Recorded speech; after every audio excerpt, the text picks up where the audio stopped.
Вся страна с жаром обсуждала новость дня – скандальную отмену выборов в Барвихинский сельсовет. А в самой Барвихе тем временем, как ни в чем не бывало, шло досрочное голосование. Заходите в свободную кабинку, отмечаете не более 5 кандидатов. Досрочникам прилежно объясняли, как заполнять бюллетень и заклеивать его в специальный конверт. Ведь формально муниципальные выборы – это не компетенция Центрзбиркома, поэтому здесь делали вид, что ничего не случилось. А комиссия будет принимать какое-то решение? Решений нет пока.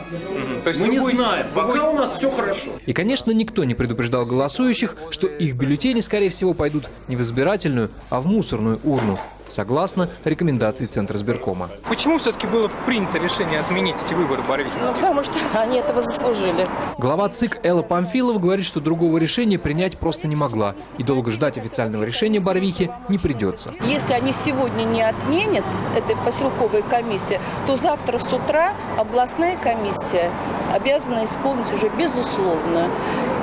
Или будут неопределенные выводы. Не успели мы попрощаться с главой ЦИК, как пришла новость. Вышестоящий над Барвихинским территориальный избирком отменил выборы, чем создал невероятный прецедент для маленького благополучного поселка, который называют русским Беверли-Хиллз, и для всей России. То, что мы привлекли к ним внимание, и привлекли внимание именно к этим фальсификациям, это, конечно, сделало Барвиху волей-неволей таким примером для будущих федеральных выборов. Кандидаты-соратники Навального не скрывали, что эти выборы для них эксперимент, в котором все четверо и дальше намерены участвовать, хотя ранее и заявляли о том, что завершают кампанию.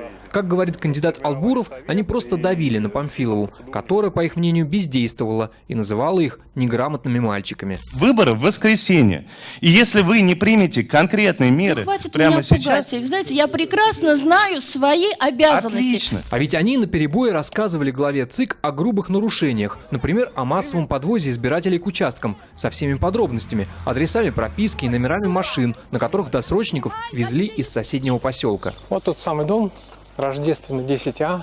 Вот мы видим, кстати, стоит «Газель», на которую указывали блогеры и кандидаты в депутаты.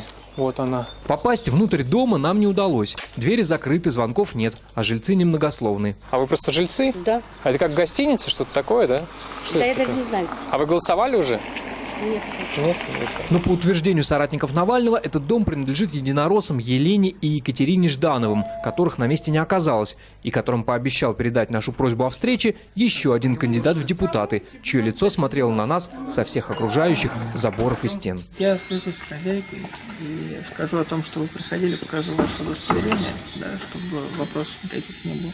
Дальше решать она будет сама. Звонка мы не дождались, зато окунулись в загадочный мир муниципальных выборов, где до сих пор тихо, но надежно ковались победы партии власти, и где даже оппозиционеры-коммунисты, которые первыми заметили нарушение, отказываются говорить об этом с заезжими журналистами из чувства патриотизма. Радио «Свобода» — это американское? Да. Извините, не даю интервью Радио «Свобода». Когда этот сюжет выйдет в эфир, Барвихинский избирком наверняка будет сворачивать свою работу и готовиться к новой кампании, которая, вероятно, состоится в сентябре вместе с выборами в Госдуму и обещает нам немало самых неожиданных сюрпризов. Вадим Кондаков, Станислав Феофанов. Настоящее время.